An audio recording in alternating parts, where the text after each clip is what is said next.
Bien, amigos, estamos de vuelta, estamos con la congresista de Fuerza Popular, Rosa Bartra. Congresista, muy buenas noches, gracias por estar aquí. Buenas noches, Cristian. Congresista, a ver, finalmente, ¿no? Va el tema de Chincheros. ¿Cuál es un poco la posición del Congreso de la República? Porque en un momento, claro, Fuerza Popular cuestionó al presidente por decir que de alguna manera él no estaba seguro de ir o no con el proyecto, justamente por una carta que le había enviado el presidente de la Comisión Lavallato, Víctor Albrecht.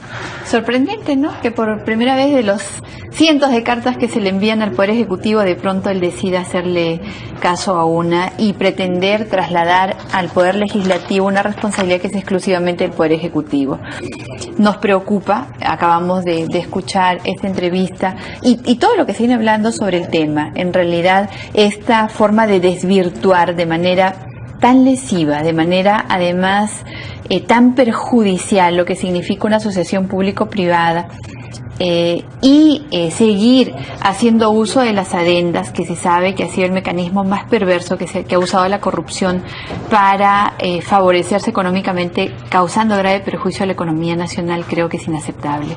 Por lo tanto, lo que debe hacer el Congreso de la República es continuar con su labor de control político, con su labor de fiscalización, y ya que el gobierno insiste en firmar esta adenda y seguir favoreciendo de manera evidentemente tan perjudicial a la empresa privada en perjuicio de la economía del pueblo peruano, seguiremos en la misma línea de conducta: fiscalizar y sancionar a quienes resulten responsables de este tipo de prácticas que debían haberse erradicado hace tiempo. ¿Suscribe el pedido de Víctor Andrés García Belaúnde de interpelar al ministro Vizcarra por este tema?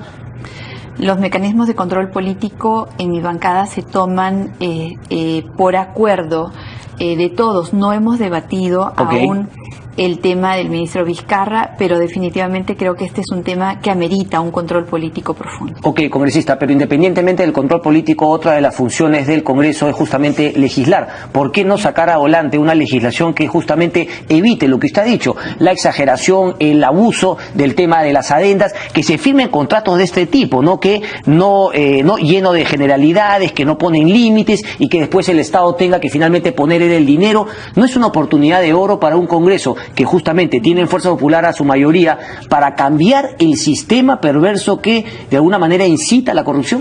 Definitivamente. No solamente, todos los mecanismos de contratación que tiene el Estado tienen que ser revisados, porque todos de alguna forma han encontrado mecanismos para burlar y facilitar la coima, la trafa, la corrupción.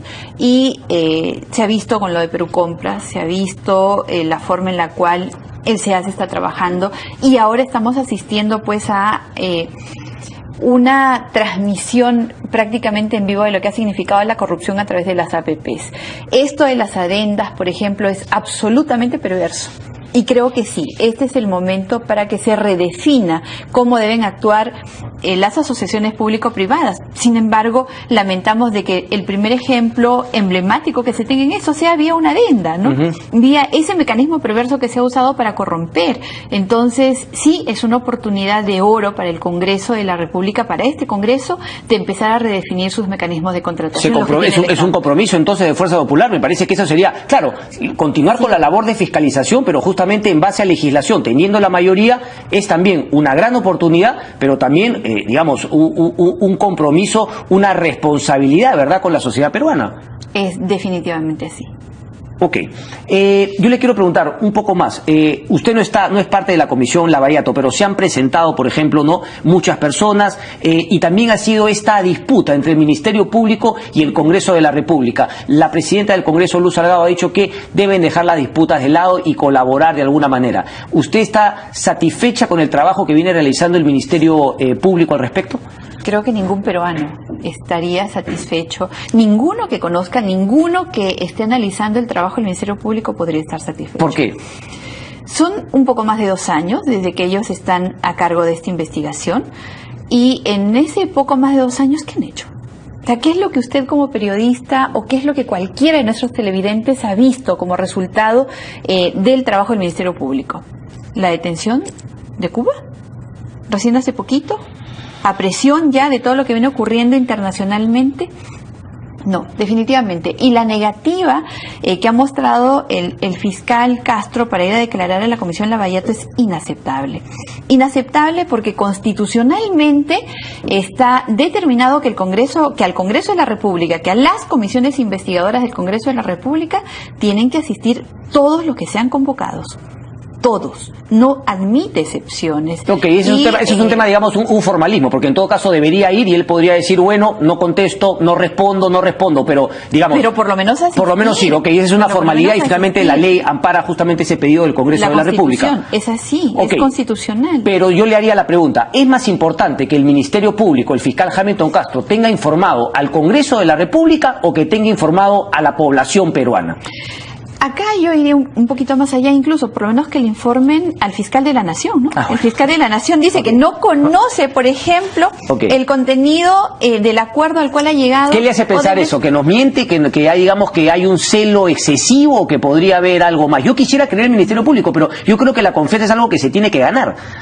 Y el pueblo peruano necesita creer en el Ministerio Público, necesita creer que quienes son titulares de la acción penal, que quienes van a investigar finalmente y van a encargarse de hacer la denuncia respectiva, estén primero avanzando a paso tan lento, segundo trabajando con un secretismo inaceptable, porque el trabajo que hace el Congreso de la República, junto con el trabajo que hace el Ministerio Público, pueden ser perfectamente complementarios. El Congreso hace una investigación de carácter político y el otro de carácter penal. Por lo tanto, el compartir información se convierte en una obligación para que el pueblo peruano, que está, estoy segura, ávido de ver que hay una lucha frontal contra la corrupción, nos crea, legitime nuestros actos. Pero si por el contrario asiste a esta secuencia de actos en los cuales ni siquiera el fiscal de la Nación dice conocer actos que deberían estar bajo por lo menos su conocimiento, entonces, ¿cómo queda la credibilidad de los poderes del Estado? Y ojo, Cristian, no es solamente al Congreso que le están negando información, no, es también al Poder Ejecutivo. Acuérdese que el procurador ha pedido el embargo de las cuentas. ¿Y qué le ha hecho la Fiscalía? Portazo en la cara. No procede. ¿Qué cosa? Entonces, ¿cuáles son las muestras que le estamos dando al pueblo peruano de que queremos luchar contra la corrupción? Ok, pero es consciente también que algunas personas legítimamente pueden decir, bueno, en el Congreso de la República, puede haber un grupo de congresistas que lo que quiere justamente es encubridores. Sabemos, por ejemplo, en el caso del partido APRI está bastante complicado. En el caso de Fuerza Popular podría ser, por ejemplo, cobrarse la venganza en plato frío, ¿no? Con tantas personas que los acusaron, etcétera, etcétera, y que podría perderse la objetividad más bien por un ánimo revanchista, de venganza. No existe en Fuerza Popular ese ánimo. Quienes hemos padecido injustamente persecución, quienes hemos sido permanentemente tildados de corruptos, muchas veces sin ninguna prueba, la mayor parte de las veces, conocemos en carne propia lo que significa ser perseguidos. Y creo que con estas lecciones de ninguna manera podría existir un sentimiento de ese tipo. Pero usted nunca ha sido perseguida, a ver, porque claro, son los fujimoristas de antes, ¿no? Me preocuparía que usted asuma también y sienta como que fue perseguida por ser parte ahora de Fuerza Popular. Usted nunca fue perseguida. O digamos que siente que en la elección a todos los metían en un mismo saco. Estoy en el fujimorismo y acompañando a Keiko Fujimori desde hace más de 12 años. En estos más de 12 años definitivamente nos han dicho de todo. No fui parte del gobierno de los 90, por lo tanto no podría atribuirme el activo y tampoco cargar con el pasivo. Sin embargo, desde que estoy participando en elecciones se me ha dicho de corrupta a mucho más, de corrupta genocida y de manera absolutamente injusta. Sin embargo, a pesar de esto, y que se podría pensar que esta es la oportunidad, como dijo usted, para tener este plato frío de la venganza, no existe ese ánimo. Lo que existe sí es la voluntad de mostrarle al país que queremos un país sin corrupción, que queremos que los recursos que son de todos sean efectivamente utilizados en resolver nuestros problemas de salud, de educación, de infraestructura, y que no sigamos asistiendo de manera pasiva y siendo cómplices además por la pasividad, por omisión de seguir teniendo adendas que están claramente ligadas con el lobby y con la corrupción. Eso es justamente lo fundamental y por eso, repito, ¿no? La oportunidad y la responsabilidad que tienen ustedes, porque no es solamente Odebrecht, o sea, esto es lo que yo decía, ¿no? Son algunos árboles, Odebrecht, Camargo Correa, todas las empresas brasileñas con un cártel, las peruanas, pero es el sistema y en el sistema tiene mucho que hacer el Congreso de la República al respecto. Unas últimas, congresistas, sí, respecto a estos decretos legislativos dados por el Ejecutivo, por las facultades y la declaratoria de inconstitucionalidad de algunos temas, como por ejemplo el caso de el INEM. ¿Es solamente un tema de forma, es decir, que salud no estaba dentro de las cosas que podía legislar el Ejecutivo, o hay un tema de fondo también? ¿Cuál es un poco la situación del INEM desde su punto de vista? Cristian, para que se aprueben leyes, se tiene que presentar un proyecto, va a comisión. En la comisión es debatido, se reciben opiniones del Poder Ejecutivo, de los entes involucrados, luego pasa al Pleno, en el Pleno hay un debate público y producto de ese debate público finalmente una ley es aprobada que va al Ejecutivo y que incluso el Ejecutivo tiene la potestad para observarla. Sí. ¿Qué pasa con un decreto legislativo? Va al Congreso, recibe una revisión simplemente de carácter constitucional para evaluar su legalidad, es decir, si está dentro del marco de las facultades delegadas vía ley autoritativa o si contraviene la Constitución, nada más. Entonces, hay una rigurosidad para pedir una ley autoritativa que necesariamente tiene que ser taxativa en materia y en plazo. ¿Por qué? Porque precisamente se saltan todos los controles que le acabo de describir para aprobar una ley. Entonces, si nosotros hemos dado una ley autoritativa, taxativa, y que tuvimos que hacer una lucha grande además para que fuese taxativa porque metieron todo. Yo recuerdo haber venido a conversar acá sobre eso, ¿no? Y que era una ley desordenada. Yo lo califiqué como un mamarracho, la ley autoritativa. Este mamarracho se trató de darle forma y se le dio forma. En ningún lado se autorizó para poder legislar en materia de salud. La salud peruana está en grave crisis, ¿qué duda cabe? Hay que legislar, sí, pero el análisis no es de fondo. El análisis es de forma, de constitucionalidad. Y quisiera referirme, repito, en el poco tiempo que nos queda, a los decretos legislativos 1344. ¿Cuáles son esos? Y 1345. Uno que dispone el pase de muchas de las funciones que están ahora controladas por DIGEMI. Ahí está, justamente ese era el tema que yo le quería preguntar, el de los cosméticos. Y el otro que yo lo resumiría en una frasecita como el que legaliza al hueco. ¿Por qué? Porque al flexibilizar tanto los controles y al permitir que se pueda fabricar o se pueda importar productos que tienen alta complejidad en su composición y que pueden ser potencialmente peligrosos, que pueden causar cáncer, que pueden causar dermatitis, que pueden ser un peligro en lugar de tener un beneficio, y entonces yo con una DJ, con una declaración jurada, yo puedo decir, ¿sabes qué? Yo cumplo con todas las buenas prácticas. Sí, y después, el Estado... Claro.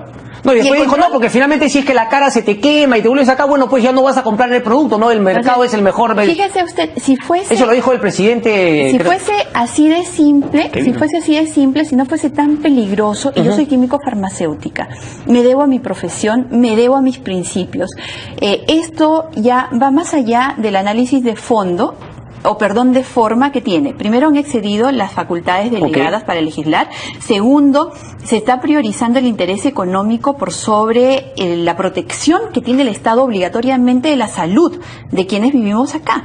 Y tercero, habría que analizar pues ya el tema de fondo. No corresponde pronunciarse sobre el tema de fondo, pero siendo tan peligroso este decreto, hace necesaria una discusión amplia, que el pueblo peruano sepa, y finalmente les preguntaríamos a todos si aceptarían pues que sin ningún control se acepte fabricación y comercialización. Ergo, eso también se va a declarar inconstitucional. Eso no va a pasar, ese decreto. Eso está en debate aún dentro del grupo de trabajo, todavía debe debatirse en la Comisión de Constitución. Pero imagino que usted ha hecho sentir su voz dentro de la bancada fujimorista y como mayoría eso no va a pasar. Por lo menos la mía, como profesional que conoce de qué estamos hablando y que conoce los graves riesgos en los cuales se pone a la población, estoy en contra. Rosa Bartra, un placer como siempre. Muchísimas gracias. Gracias. Pausa y regresamos.